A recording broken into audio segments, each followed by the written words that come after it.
तो नमस्कार दोस्तों, स्वागत है आपका हमारे यूट्यूब चैनल शिक्षाशाला में। मैं राघव तिवारी एक बार फिर से प्रस्तुत हूँ आप लोगों के सामने जो सीबीएसई द्वारा सैम्पल क्वेश्चन पेपर्स लॉन्च किए गए हैं उनको लेकर। आज के इस वीडियो में मैं हिस्ट्री के बारे में डिस्कस करने वाला हूँ कि जो हिस्ट्री का पेपर होगा वो आपका कैसा होने वाला है। देखिए यहाँ पे लिखा ही होगा sample question paper 2021-2022 term second class 12th का हिस्ट्री। जो मैक्सिमम मार्क्स का पेपर जो होगा वो 40 मार्क्स का होगा। 2 घंटे आपको मिलेंगे। अगर आपने हमारी पॉलिटी की वीडियो नहीं देखी है तो आप पॉलिटी की वीडियो भी देख सकते हैं। मैंने डिस्क्रिप्शन बॉक्स में लिंक दे रखा है उसका, तो आप डिस्क्रिप्शन बॉक्स से जाके पॉलिटी की वीडियो भी देख सकते हैं कि पॉलिटी का जो क्वेश्चन पेपर जो सीबीएसई ने रिलीज़ किया है वो कैसा आने वाला है ना। उससे आपको एक आइडिया मिल जाएगा कि आपका पेपर कैसा आ सकता है। चलिए हम हिस्ट्री की ओर बढ़ते हैं। Maximum marks 40। ओके, इंस्ट्रक्शन पढ़ते हैं। This question paper is divided into 4 sections A B C and D. तो आपका जो पॉलिटिकल पेपर था वो 3 सेक्शंस में था, लेकिन आपका हिस्ट्री का पेपर 4 सेक्शंस में होगा, A B C D. Section A question number 1 to 4 जो 1 से 4 नंबर के क्वेश्चन होंगे वो सेक्शन ए में होंगे ऑफ 3 मार्क्स ईच, यानी कि 3-3 नंबर के आपके 4 क्वेश्चंस आएंगे, है ना। देखिए यहाँ पे क्वेश्चन नंबर 1 to 4 4 क्वेश्चंस आएंगे आपके 3-3 मार्क्स के। 80 वर्ड्स की वर्ड लिमिट होगी इसकी। ठीक है, तो सेक्शन ए हो गया 4 क्वेश्चन 3-3 मार्क्स के, यानी कि 4 12 नंबर का आपका सेक्शन 1 हो जाएगा, सेक्शन ए।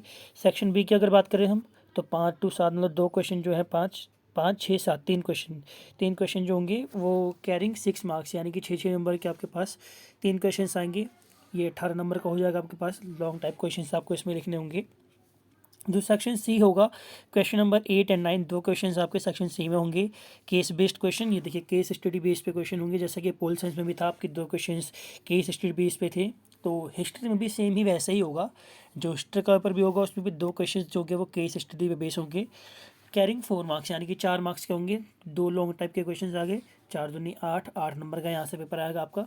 जो सेक्शन डी होगा, section D question number 10 is map based, है ना। पॉलिटी का जो पेपर था आपका वो भी इसमें एक मैप आया हुआ था, तो इसमें भी एक मैप आएगा कैरिंग 2 मार्क्स, 2 नंबर का आपका एक मैप आएगा।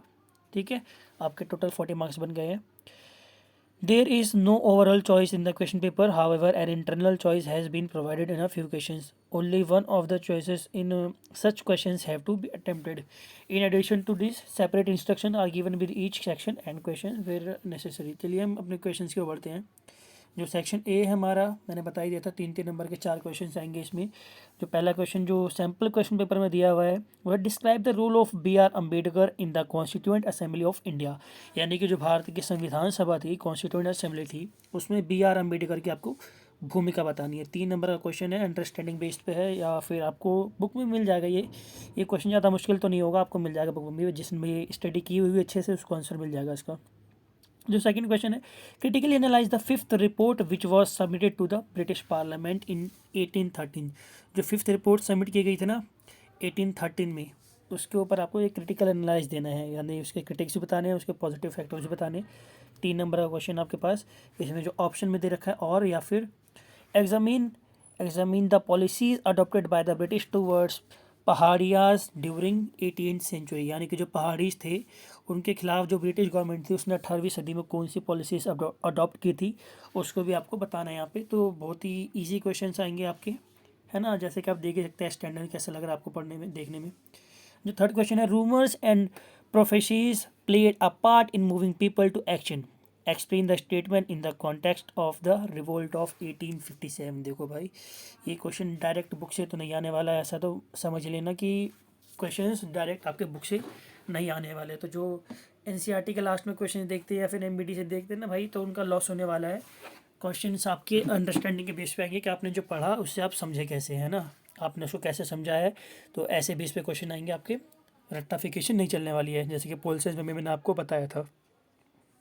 जो फोर्थ क्वेश्चन है, why have many scholars written the months after independence as being Gandhi ji's finest hours.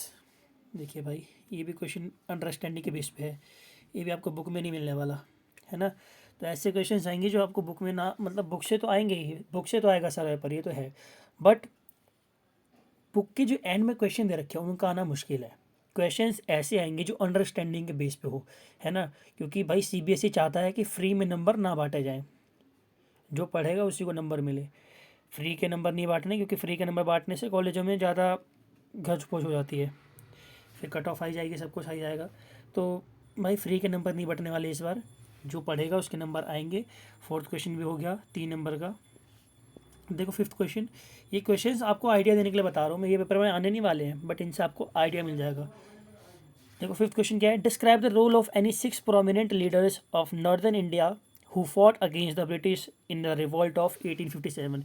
यानी कि जो उत्तरी भारत से 6 लीडर्स के बारे में आपको बताना है, जो उत्तरी भारत से 1857 की जो क्रांति हुई थी उसमें उन्होंने रिवॉल्ट किया था उत्तरी भारत से। 6 नंबर का क्वेश्चन है, तो 6 लीडर से आपसे पूछ भी लिए गए, तो बहुत ही ईजी क्वेश्चन बन जाएगा भाई। जिसने भी लीडर्स के नाम याद किए होंगे बहुत ही अच्छे नंबर आएंगे उसके। तो ठीक है, तो आपको नाम याद कर लेने हैं सारे। जो भी 1857 की क्रांति जो चैप्टर ना बहुत ही इंपॉर्टेंट चैप्टर है। वैसे तो इंपॉर्टेंट सारा ही है बट इससे हर साल एक नई क्वेश्चन आता ही आता है और लॉन्ग टाइप में ही आता है। तो याद कर लेना इस चैप्टर को, तो अच्छे से पढ़ना है। सारे लीडर्स उनके सेंटर्स कहाँ कहाँ थे, तो ये सब आपको याद कर लेने अच्छे से। जो हमारा नेक्स्ट क्वेश्चन है, sixth question, quit India movement was genuinely a mass movement bringing into its ambit hundreds of thousands of ordinary Indians, elucidate the statement with suitable examples. देखो ये भी अंडरस्टैंडिंग बेस पे question आ रहा है ना। Quit India movement was genuinely a mass movement bringing into its ambit hundreds और thousands of ordinary Indians. यानी कि जो क्विट इंडिया मूवमेंट था वो जेन्युइनली में एक मास मूवमेंट था, लोगों का मूवमेंट था, उसमें बहुत सारे लोग जिसमें पार्टिसिपेट किया था। तो इसको सुटेबल एग्जाम्पल्स के साथ इसको आपको डिफाइन करना है कैसे, है ना। इसका जो और में क्वेश्चन दे रखा है अथवा में, Gandhi ji had mobilise a wider discontentment against the British rule in the salt Satyagraha, elucidate the statement with suitable examples. देखो सॉल्ट सत्याग्रह जो नमक सत्याग्रह था उससे भी क्वेश्चन आ चुका है यहाँ पे, दांडी मार्च से, है ना। तो आपको बहुत ही पेपर तो बहुत ही ईजी होने वाला है, ये तो कोई शक नहीं है इसमें। पेपर तो बहुत ही ईजी आएगा जिसने पढ़ा होगा उसके लिए, बट जिसने नहीं पढ़ा होगा उसको थोड़ी दिक्कत आने वाली है ना। जो रट्टाफिकेशन मार के आया होगा सोच के बैठा होगा यही क्वेश्चन आएंगे। तो भाई जो क्वेश्चन एमबीडी या जेपीएच में दे रखे हैं वो क्वेश्चन तो नहीं आने वाले हैं, क्वेश्चन तो अब हट के आने वाले हैं। ठीक है, ये भी 6 नंबर का क्वेश्चन है। सातवां question, Abul Fazl describes the ideal of Sulh e Kul, Sulh e Kul मतलब Sulh e Kul, absolute peace, as the corner stone of Akbar enlightened rule, support the statement with few examples. तो जो अबुल फजल ने जो describe the ideal of Sulh e Kul का जो डिस्क्राइब किया था अकबर के एनलाइटमेंट में, उसको बताना है आपको अकबर के रूल के टाइम पे।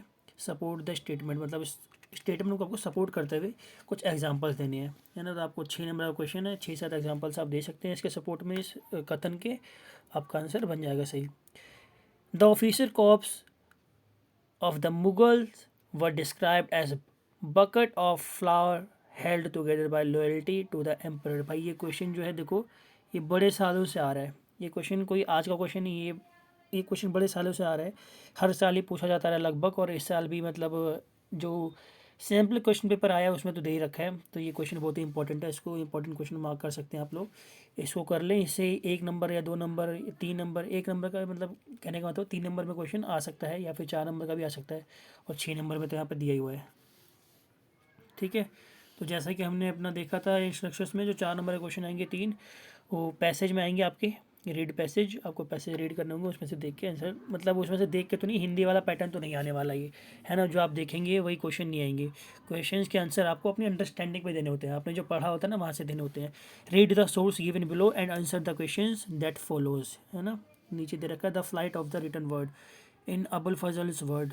ठीक है, तो आपको क्वेश्चंस ऐसे मिल जाएंगे। Why were words considered as the lamp of wisdom, how has Abul Fazl related words with knowledge, how did Abul Fazl refer differences between a common viewer's observation and the observation of a learned person। 9th question भी आपका ऐसे ही है भाई, पैसे दे रखा होगा आपको। ठीक है, सेक्शन डी जो था हमारा मैप स्किल पे, on the given political outline map of India locate and label any one of the following with appropriate symbol. तो जैसा पेपर आपका पॉलिटिक्स में आया था, सिंपल क्वेश्चन पेपर जो पॉलिटिक्स में आपका आएगा वैसा ही पेपर यहाँ पे भी आएगा। ABCD आपको लोकेशन दे रखी होगी, उसमें से आपको जो सूटेबल होगा वो चूज़ करना होगा। The place where Gandhi ji withdrew non cooperation movement, Gandhi ji ने जो नॉन कॉपरेशन मूवमेंट था उसको कहाँ विड्रॉ किया था। और the place where Gandhi ji started satyagraha for the indigo planter, और जो इंडिगो प्लांटर्स के लिए गांधी जी ने सत्याग्रह स्टार्ट किया था वो कहाँ पे किया था। ठीक है, तो इसका आंसर भाई बहुत ईजी है।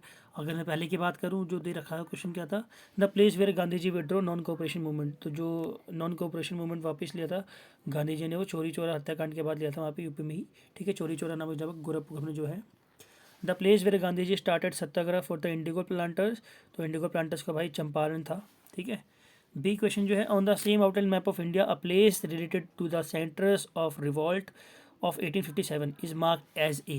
तो जो ए मार्क कर रखा है, इसका आंसर आपको बताना है। तो भाई मैं तो आपको सजेस्ट करूँगा कि जो भी आपको 1857 का जो क्वेश्चन है ना, 1857 का जो रिवॉल्ट है, जो चैप्टर है वो वाला, उसमें जितने भी आपको मैप के लोकेशंस हैं वो आपको सारी याद कर लेंगे, ठीक है। मैप पे कौन कौन सा सेंटर कहाँ पे था और उसका कौन कौन सा नेता था, ठीक है। जितने भी सेंटर्स थे और उनसे रिलेटेड जितने भी पॉलिटिशियंस थे या फिर उनका नेता थे, उनके नाम आपको याद कर लेने हैं, ठीक है।